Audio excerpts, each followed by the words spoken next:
Bismillahirrahmanirrahim. Assalamualaikum warahmatullahi wabarakatuh.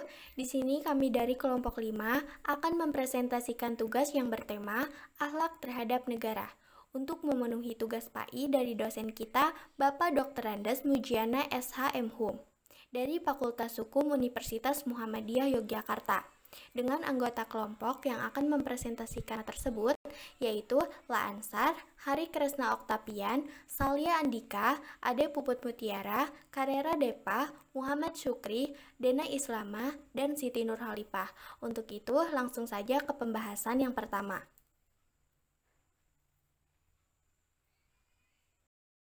Akhlak terhadap bangsa dan negara. 1. Kewajiban membela negara. Kewajiban membela negara merupakan kewajiban bagi seluruh warga negara yang ada di negara ini dalam rangka menyelamatkan negara dari berbagai ancaman, tantangan maupun gangguan terhadap kedaulatan negara. Dalam tuntutan Islam, membela negara itu hukumnya wajib. Sebagai contoh, pada zaman Rasulullah SAW, hampir seluruh penduduk negeri Madinah aktif berjuang di medan perang untuk membela negara dari rongrongan musuh yang datang dari luar, yaitu dari serangan kaum kafir Quraisy. Maka dalam hal ini membela negara adalah mutlak wajib bagi seorang muslim dan sebagai warga negara, sebagaimana ungkapan yang menyatakan cinta negara bagian dari iman. Membela negara itu bukan hanya ketika negara terancam oleh pihak luar atau penjajah, tetapi juga negara ini terancam dari dalam. Misalnya, adanya pemberontakan, pengkhianatan, dan penyelewengan. Sebagaimana hadis Nabi yang artinya, barang siapa yang melihat kemungkaran atau kejahatan, maka rubahlah dengan tangannya atau dicegah dengan kekuatannya. Apabila tidak mampu, maka rubahlah dengan mulutnya atau dicegah dengan nasihat atau melaporkannya dan sebagainya. Dan apabila tidak mampu, maka cegahlah dengan hatinya atau membenci perbuatan tersebut. Yang demikian itu adalah selemah-lemahnya iman. Tujuan bela negara sebagaimana telah diungkapkan pada pembahasan yang telah ada, bahwa pembelaan negara itu dapat dilaksanakan dalam hal mempertahankan negara terhadap ancaman, tantangan, hambatan, dan gangguan baik dalam maupun dari luar negeri kita. Di dalam GBHN disebutkan bahwa bela negara merupakan sikap dan tindakan yang teratur, menyeluruh, terpadu, dan dilandasi cinta tanah air, kesadaran berbangsa, rela berkorban guna menyediakan setiap ancaman baik dalam maupun dari luar negeri yang membahayakan kedaulatan negara. Adapun fungsi warga negara bela negara adalah mampu melaksanakan ketertiban umum, perlindungan rakyat, keamanan rakyat, dan perlawanan rakyat dalam rangka pertahanan dan keamanan negara, atau biasa disingkat dengan HANKEMNEG. Maka tujuan negara itu untuk poin A, melaksanakan fungsi ketertiban umum. Melaksanakan ketertiban umum berarti menjaga berbagai kemungkinan yang menyebabkan terjadinya kekacauan masyarakat.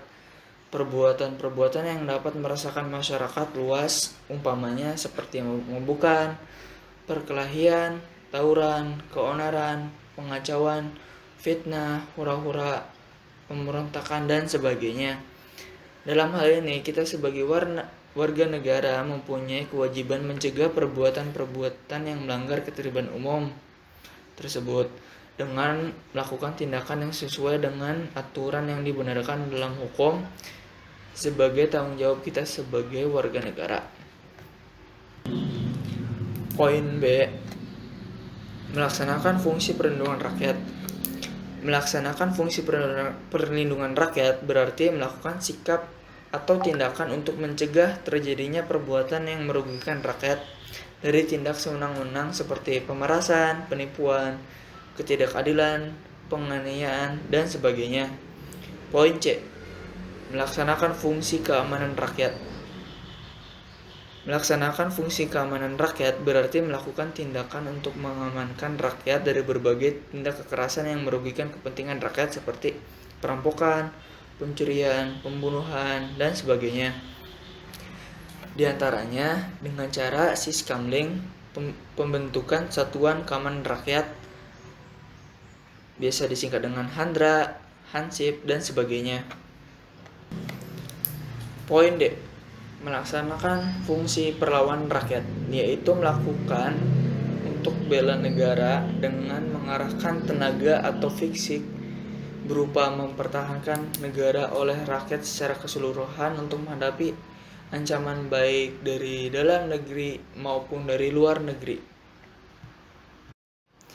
Ancaman dari dalam negeri seperti melakukan pemberontakan PKI yang hendak menggulingkan pemerintahan yang sah dan mengganti ideologi negara. Adapun ancaman dari luar negeri seperti gangguan terhadap negeri kita oleh bangsa lain, penyusupan kebudayaan asing dan merusak bangsa kita, penjualan obat-obat terlarang dari luar negeri, penjajahan bangsa asing yang harus dihadapi oleh seluruh rakyat kita. Dalam hal ini perlu digalang kekompakan atau kesatuan serta persatuan rakyat demi persatuan bangsa dan negara kita. Pentingnya persatuan dan kesatuan negara sebagai wujud dari kekuatan bangsa diperintahkan Allah sebagaimana firman-Nya dalam surah Al-Imran ayat ke-103. B. Akhlak terhadap pemimpin atau pemerintah. 1. Pengertian ulil amri, pemimpin atau pemerintah. Ulil amri adalah orang yang memiliki kekuasaan, yaitu para pemimpin yang mendapat kepercayaan dari masyarakat untuk memimpin dan mengurus sebagian urusan mereka dan yang berurusan dengan agama ataupun urusan dunia. Sebagai anggota masyarakat, kita wajib mentaati aturan-aturan yang dikeluarkan oleh pemimpin selama peraturan tersebut tidak bertentangan dengan aturan-aturan Allah dan Rasul-Nya. Kewajiban kita untuk taat kepada pemimpin sama dengan kewajiban kita untuk taat kepada Allah Subhanahu wa Ta'ala dan Rasul-Nya. Artinya, kita wajib taat kepada Allah Subhanahu wa Ta'ala, kepada Rasulullah SAW, juga taat kepada pemimpin. Dalam pandangan Islam, pemimpin yang ada di jalan Allah Subhanahu wa Ta'ala dan Rasul-Nya memiliki kedudukan yang sangat tinggi, sehingga ketaatan kita kepadanya disejajarkan dengan ketaatan kita kepada Allah Subhanahu wa Ta'ala dan Rasul-Nya. Sebagaimana firman Allah dalam Al-Quran, surat An-Nisa ayat 59 yang artinya berbunyi, "Hai orang-orang yang beriman, taatilah Allah dan taatilah Rasul-Nya, dan ulil amri di antara kamu. Kemudian, jika kamu berlainan pendapat tentang sesuatu, maka kembalilah ia kepada Allah, Al-Quran, dan Rasul Sunnah-Nya. Jika kamu benar-benar beriman kepada Allah dan hari kemudian, yang demikian itu lebih utama bagimu dan lebih baik akibatnya." Kita wajib taat kepada pemimpin selama pemimpin tersebut berada di jalan Allah Subhanahu wa Ta'ala dan Rasul-Nya. Kriteria pemimpin yang harus ditaati. Tidak semua pemimpin wajib kita taati, tapi hanya pemimpin yang memiliki kriteria tertentu saja. Di antara kriteria-kriteria tersebut adalah A. Pemimpin tersebut berada di jalan Allah Subhanahu wa Ta'ala dan Rasul-Nya.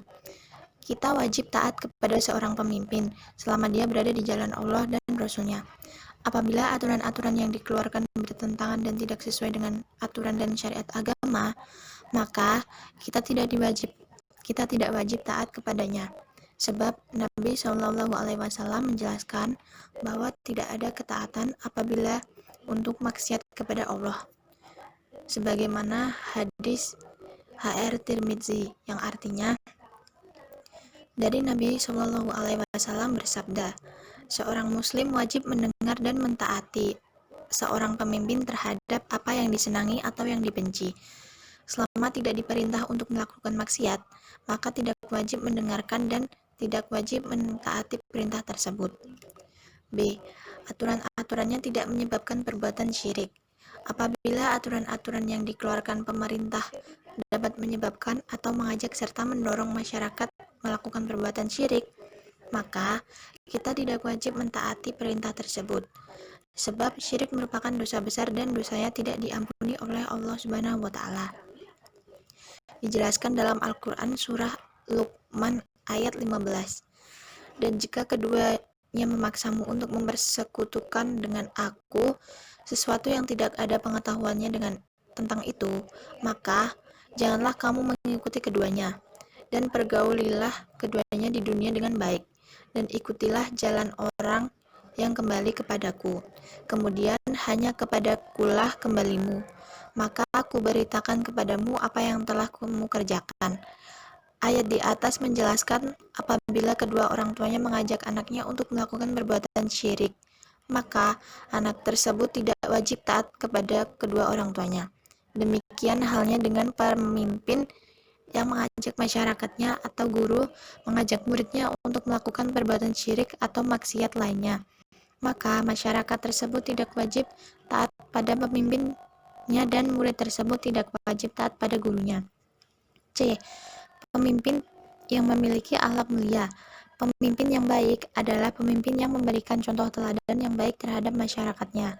Dia tidak hanya pandai memberi perintah, tapi juga pandai melakukan bahkan memberi contoh kepada orang lain. D. Pemimpin yang jujur dan adil. Dia tidak menipu rakyat untuk kepentingan pribadinya dan tidak berlaku zalim kepada mereka untuk memperkaya diri sendiri. E. Pemimpin yang bijaksana, yakni pemimpin yang mengutamakan kepentingan rakyatnya di atas kepentingan sendiri, dan setiap kebijakan yang dikeluarkan dalam rangka memberikan kesejahteraan masyarakat, bukan malah menyengsarakan mereka.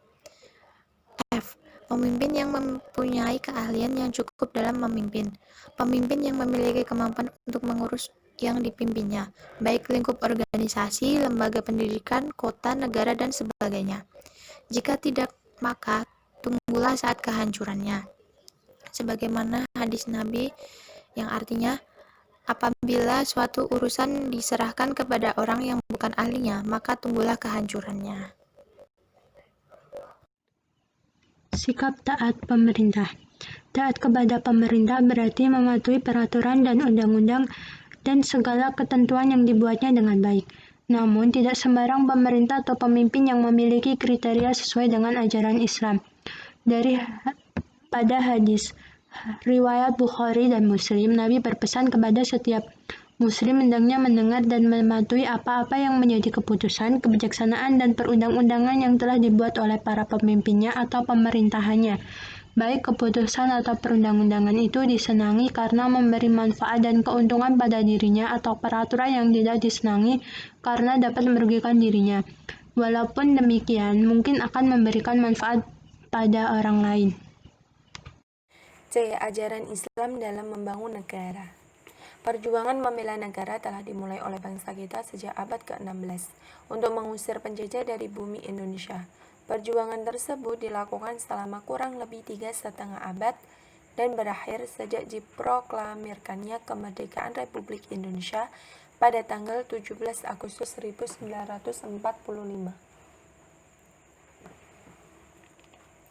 Menyadari hal tersebut, kita sebagai umat Islam wajib melanjutkan perjuangan pendahulu kita. Maka pada masa kemerdekaan ini kita wajib membangun negara agar rakyat kita kuat ekonominya, politiknya, agama, serta ilmu pengetahuan dan teknologinya. Inilah perjuangan saat ini yang perlu kita laksanakan untuk membangun negara. Dalam hal membangun negara dapat kita ambil contoh kehidupan umat Islam pada masa Rasulullah SAW yang meliputi ilmu pengetahuan, politik, ekonomi, serta sosial dan budaya. Yang pertama, pembangunan bidang ilmu pengetahuan dan teknologi. Kita harus berperan aktif dalam hal pembangunan bidang ilmu pengetahuan dan teknologi. Sebab, dengan ilmu pengetahuan dan teknologi yang maju, akan mencetak sumber daya manusia yang berkualitas, yang amat menentukan kemajuan bangsa. Pada zaman Rasulullah, umat Islam berlomba-lomba belajar dengan giat, karena belajar maupun mengajar itu wajib hukumnya. Perkembangan ilmu pengetahuan pada saat itu amat pesat. Banyak para sahabat yang pintar menjadi duta-duta negara untuk membantu negeri. Seperti Ali, Abu Bakar, Umar, Salman Al-Farisi, Mu'az bin Jabal, dan banyak lagi yang lain. Hal tersebut sesuai dengan sabda Rasulullah, "Utlubul ilma walau bashan." Tuntutlah ilmu walaupun ke negeri Cina. Rawahu Ibnu Adi dan Baihaqi. Firman Allah dalam Al-Quran surat Al-Mujadalah ayat 11. Bismillahirrahmanirrahim. Ya ayyuhalladzina amanu idza qila lakum tafassahu fil majalisi fafsahu yafsahillahu lakum. Wa idza qila shuzu fashuzu yarfa'illahu alladzina amanu minkum walladzina utul ilma darajat wallahu bima ta'maluna khabir. Artinya, Allah akan meninggikan orang-orang yang beriman di antaramu dan orang-orang yang diberi ilmu pengetahuan. Beberapa derajat. Dalam ayat lain, Allah berfirman dalam surat Ar-Rahman ayat 33. Bismillahirrahmanirrahim. Ya ma'asyaral jinni wal insi in istata'tum an tanfudu min aqdaris samawati wal ardi fanfudu la tanfuduna illa bisultan. Artinya, hai jamaah jin dan manusia, jika kamu sanggup menembus melintasi penjuru langit dan bumi, maka lintasilah. Kamu tidak dapat menembusnya kecuali dengan kekuatan ilmu, pengetahuan, dan teknologi. Pembangunan di bidang politik. Kita harus berperan aktif dalam memajukan kekuatan politik pemerintah agar negara kuat. Para pemimpin negara dapat mengendalikan pemerintahannya dengan adil, benar, berkarya untuk kepentingan negara. Rasulullah telah mengajarkan kepada kita untuk memperkuat persatuan dan kesatuan dengan menegakkan keadilan, kebenaran, dan demokrasi masyarakat. Menangkan kekacauan masyarakat, menjaga keutuhan bangsa dan negara. Sebagai contoh, persatuan yang multi agama dan multiras yang terkait dalam Piagam Madinah, Deklarasi Madinah untuk hidup rukun, damai, saling membantu, saling menjaga keamanan, dan sebagainya. Pembangunan bidang ekonomi. Kita harus berperan aktif membantu negara dalam bidang ekonomi, yaitu bidang usaha untuk menciptakan kemakmuran hidup perekonomian masyarakat. Adapun cara yang dapat ditempuh adalah dengan cara bekerja keras untuk mencakupi kebutuhan sandang, pangan, papan, serta kebutuhan lainnya seperti kendaraan, penerangan, dan hiburan.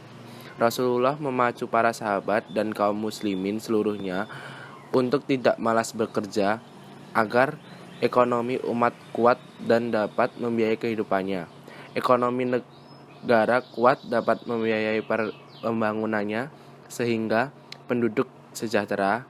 Dalam hal ini Rasulullah menegakkan semangat kerja dengan sabdanya, yaitu Imal liya dunyaka ka annaka taisu ibadan wal mal liya khairatika ka annaka tamutu godan.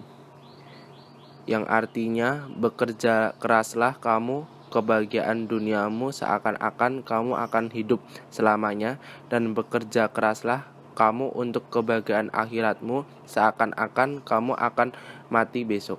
Hadis riwayat Ibnu Asyakir.